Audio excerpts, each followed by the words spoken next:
Nah, shalom teman-teman, pada video kali ini saya ingin berbagi satu ayat firman Tuhan yang terdapat dalam Matius pasalnya yang ke-15, ayatnya yang ke-9. Demikianlah firman Tuhan.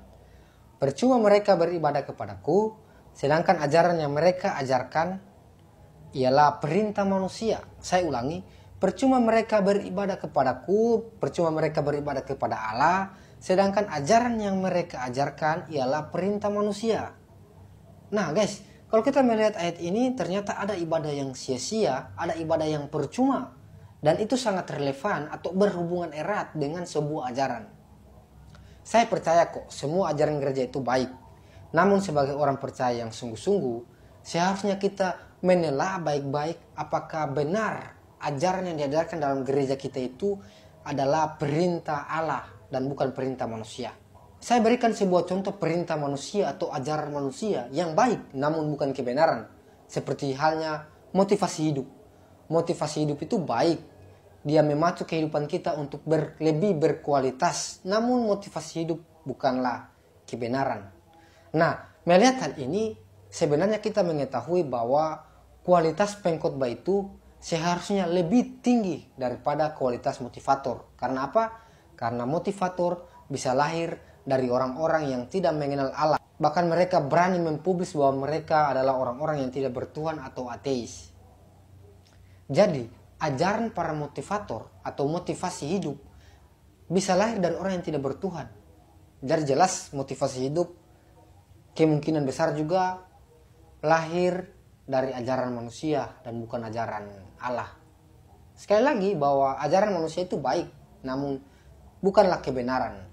Namun kalau kita berbicara tentang kebenaran, ya pasti itu adalah ajaran Allah, yaitu Alkitab. Sekali lagi saya katakan bahwa kualitas pengkhotbah itu lebih tinggi daripada kualitas motivator. Karena apa? Karena pengkhotbah mengajarkan perintah-perintah Allah dan bukan mengajarkan perintah-perintah manusia, sama halnya dengan motivator.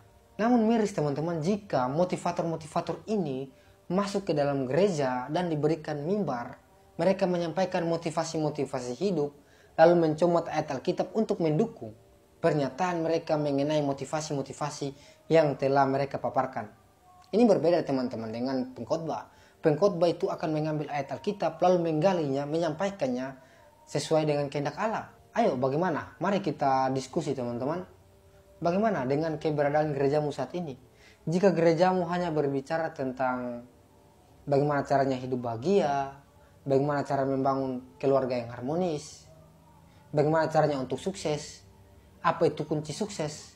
Saya pikir ini adalah poin-poin yang sebenarnya lahir dari seorang motivator-motivator. Kalau pengkhotbahmu tidak lagi berbicara tentang penyangkalan diri, tentang pikul salib, tentang Yesus yang menyelamatkan, tentang Yesus sebagai Tuhan dan Juru Selamat, tentang akhir zaman, saya pikir ibadahmu akan menjadi ibadah yang percuma. Karena kamu di dalam ibadahmu kamu hanya mendengar perintah manusia, bukan perintah Allah. Ajaran manusia, bukan ajaran Allah.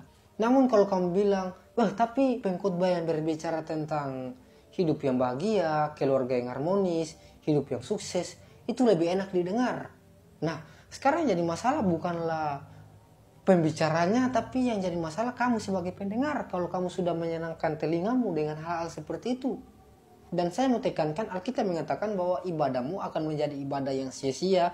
Bahkan Allah sendiri mengatakan bahwa percuma kamu beribadah kepadaku kalau kamu hanya mendengarkan perintah-perintah manusia dan bukan perintah Allah. Nah teman-teman, sebagai kawan seiman, saya mau mendorong kita semua supaya lebih waspada dengan ajaran-ajaran yang ada saat ini. Sekali lagi, semua ajaran gereja mengajarkan kebaikan. Namun sebagai orang percaya, perlu kita untuk menelaah bahwa apakah ini benar-benar perintah Allah atau hanya perintah manusia yang hanya menyenangkan telinga kita, yang hanya menyenangkan satu pihak dan tidak menyenangkan Allah, tidak berkenan di hadapan Allah. Ayo sebagai pengkhotbah, koreksi ajaran kita.